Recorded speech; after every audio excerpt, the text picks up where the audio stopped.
Hi everybody, this is Dave Bisbee coming to you from the beautiful Seven Canyons here in Sedona, Arizona. What we're going to talk about here is probably what everybody's the most excited about, and that's the full swing. And the full swing just encompasses all of those shots that you might hit with everything from a driver down to an iron and for full distance. So what we're going to start with is the setup. And the setup is really important. There's a couple of really important aspects to this. This golf ball really reacts to three things that this club is doing when we make contact. It's the direction that club is moving, which is called the path. It's the position of the face relative to that path. And then it is the angle or plane that that club is swinging on that helps to intersect with the bottom of the ball. If we get those three things correct, we have a really good chance of hitting a good shot. So on the setup, the first thing I like to do is get my hands on the club with a good grip. Then when I walk into this shot, what I try to do is I try to set an angle from my upper body towards the ground. What we see a lot of people do when they get to setting up over the ball is they feel like they should be sitting down, which would be great if we were hitting a ball that was teed up this high. But because that ball is on the ground, we've got to take that posture and really tilt that upper body so that the sternum is pointing generally down at the ball. The next thing I try to do is to make sure that my shoulders are parallel to the line that I'm trying to swing down, because the shoulders are going to control the path. If I get my shoulders pointed to the left, that club is going to be forced to swing on an outside to inside path.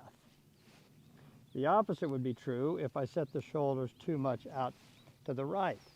That would force the club to swing on too much of an inside out path.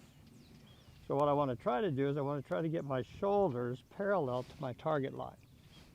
That gives us a great chance of getting a good turn into the backswing, positioning the club on the proper plane and path there, and to be able to turn through and complete that path on the follow through.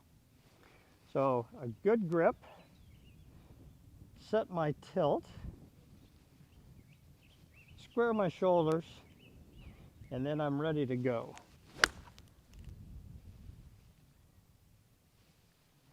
Now, the same thing applies with every club in your bag. So I'm going to pull a driver into this.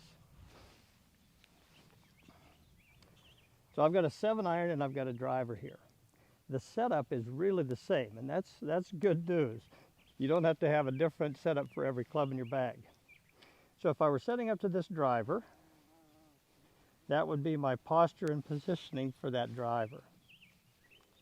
If I were setting up to the 7-iron, that would be my posture and positioning for that 7-iron. So you can see that the distance between me and the club didn't change. Certainly the distance between me and the ball changes because of the length of the club, but the club and the body stay the same distance apart. In fact, if I put this in motion, by the time those shafts are parallel to the ground and parallel to the target line, you can see the toe of the driver and the toe of the 7-iron is on the same plane. If I go through, it's the same thing on the through swing side. So whether it's a driver or a 7-iron, that club is really going to follow the same path and plane as I swing. Now I want to talk about one other thing that's very confusing, and that's ball position. So the ball position in the stance isn't really relative to the loft of the club. Very often you'll hear that you should play the wedges back in the stance and the driver forward in the stance. And while ball position does change a bit, it is not as much as you might think.